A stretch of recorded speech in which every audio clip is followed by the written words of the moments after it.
Assalamualaikum warahmatullahi wabarakatuh. Alhamdulillah wassalatu wassalamu ala Rasulillah wa ala alihi wa ashabihi wa mawalah. Sahabat yang dimuliakan Allah, Imam Bukhari dan Imam Muslim meriwayatkan bahwa dahulu ada seorang wanita yang dibawa bersama serombongan tawanan ke kota Madinah. Sesampai di kota Madinah, para tawanan itu ada yang istirahat, ada yang sekedar merebahkan badannya maupun ngobrol dengan kawan-kawannya. Namun ada seorang perempuan, seorang wanita yang lari sana, lari sini, tidak sempat dia duduk. Ternyata wanita itu sedang mencari bayinya. Tidak lama kemudian dia mendengar ada suara tangis bayi dan dia langsung ingat, dia langsung tahu, dia langsung kenal. Ini adalah bayi yang dia cari. Setelah mendapati bayi tersebut, langsung dia gendong, dia peluk dan dia susuin dengan penuh kasih sayang. Padahal sang ibu ini belum sempat makan, belum sempat istirahat. Baginda Rasulullah Sallallahu Alaihi Wasallam kemudian mengatakan kepada para sahabat, "Wahai para sahabatku sekalian, apakah kalian memperhatikan wanita itu? Bagaimana kasih sayangnya kepada putranya? Menurut kalian mungkinkah seorang ibu yang kasih sayangnya begitu besar kepada bayinya itu, dia tega melemparkan sang bayi ke dalam api dengan sukarela?" Maka para sahabat menjawab, "Mustahil ya Rasulullah, tidak mungkin dia melakukan hal tersebut." Maka baginda Nabi kemudian mengatakan, "Sungguh demi Allah, kasih sayang Allah kepada hambanya melebihi kasih sayang ibu itu kepada bayinya." Kalau kita kepada orang tua selalu berprasangka baik, berhusnudzon, padahal kadang-kadang orang tua ada yang menjewer anaknya, ada yang memarahi anaknya, ada pula kadang yang mengurung anaknya, tapi tidak pernah ada anak yang kemudian berburuk sangka, mengatakan orang tuanya kejam dan zalim kepadanya. Di belakang hari dia akan tahu bahwa semua itu dilakukan dalam rangka kebaikannya atau untuk menyelamatkannya dari keburukan yang akan menimpanya. Kalau kepada orang tua saja seorang anak dilatih untuk terus berbaik sangka, maka kita sebagai hamba sudah selayaknya untuk terus berusaha menjaga dan menanamkan perasaan baik sangka kepada Tuhan kita Allah Subhanahu wa taala. Di dalam Al-Qur'an Allah Subhanahu wa taala berfirman, "A'udzu billahi minasyaitonir rajim. Wa ahsinu innallaha yuhibbul muhsinin." Al-Imam Ibnu Jarir At-Tabari ketika menafsirkan ayat ini, beliau mengatakan wa ahsinu, dan berprasangka baiklah. Innallaha yuhibbul muhsinin, karena Allah mencintai hamba-hambanya yang berprasangka baik kepadanya. Di dalam hadis yang diriwayatkan Imam Bukhari dan Imam Muslim, Nabi Shallallahu Alaihi Wasallam juga menekankan hal ini. Beliau bersabda, hadis ini hadis qudsi, Allah berfirman, "Ana 'inda dhanni 'abdi bi." Aku selalu sesuai dengan prasangka hambaku kepadaku.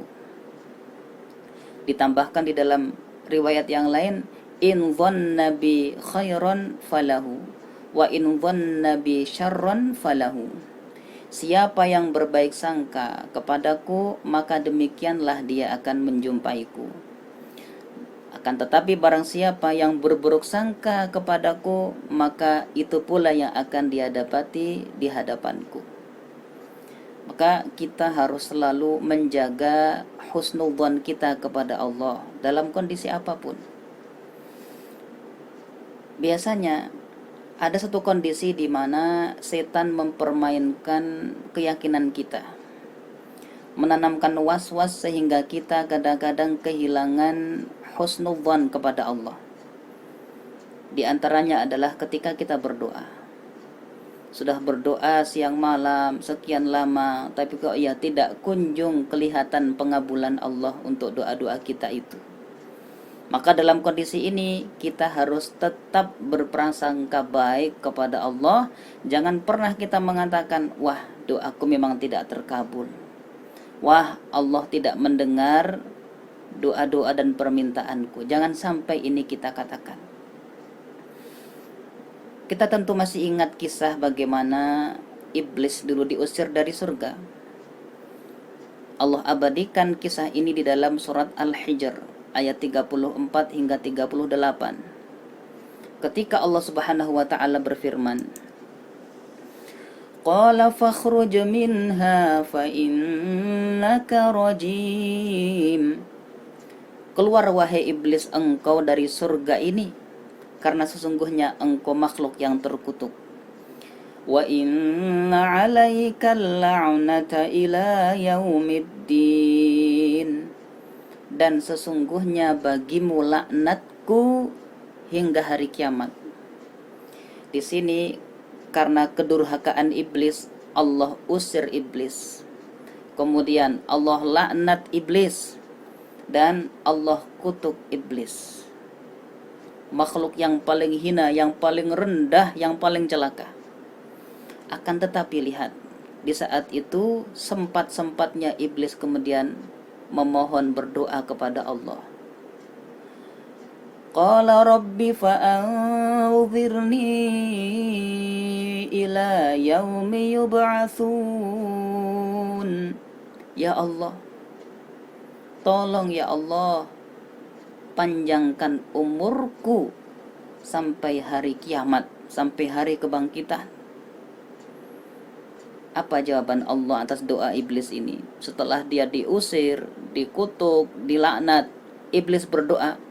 Ternyata Allah kemudian menjawab, Qala fa innaka minal munzirin ila yaumil waqtil ma'lum. Oke, aku panjangkan usiamu wahai iblis sampai hari yang sudah aku tentukan nanti. Iblis, makhluk sehina itu, Allah kabul doanya. Kenapa kita umatnya Nabi Muhammad sallallahu alaihi wasallam yang setiap saat berusaha bermujahadah menjadi hamba yang taat, tapi ketika mengangkat tangan untuk berdoa, karena kemudian Allah uji sementara doa kita belum langsung dikabul, banyak di antara kita yang berputus asa, berburuk sangka kepada Allah, seakan-akan Allah tidak mendengar doa kita, seakan-akan Allah tidak menghiraukan curhatan dan permohonan kita.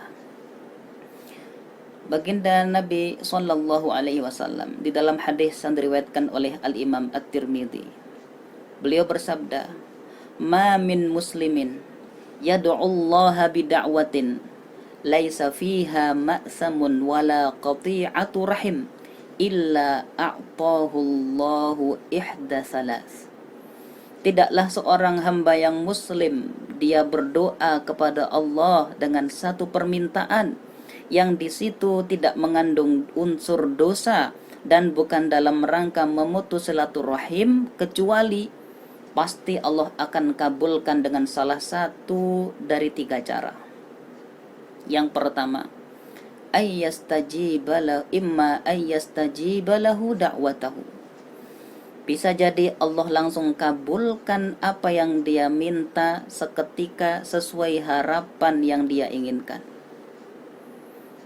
Wa imma, adapun yang kedua, wa imma yusrifu anhu minassu'i misliha. Kadang-kadang Allah agak undurkan pengabulan, tidak langsung seperti yang dia harapkan, tapi diundur sementara. Dalam rangka apa? Ketika masa-masa penantian itu Allah gantikan dia dengan dihindarkan dari mara bahaya atau petaka yang senilai dengan apa yang dia minta. Tapi bagaimana kalau ada orang berdoa tapi tidak kunjung mendapatkan hasilnya di dunia? Apakah berarti Allah tidak menghiraukan hambanya? Apa berarti Allah memang cuek terhadap doa-doanya?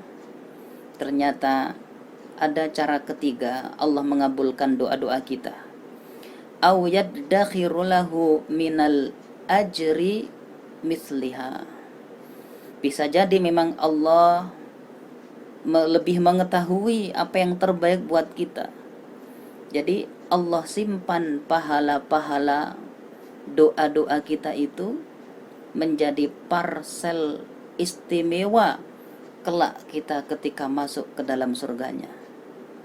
Maka tidak ada doa yang dipanjatkan seorang muslim kecuali pasti antara salah satu dari 3 cara pengabulan itu akan kita terima.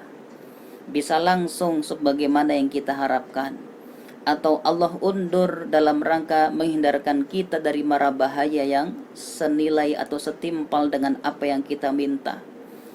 Atau memang Allah lebih tahu yang terbaik buat kita.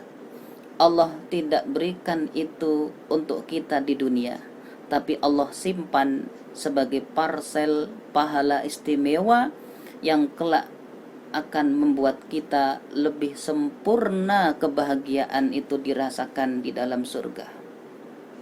Maka jangan pernah kita berburuk sangka kepada Allah.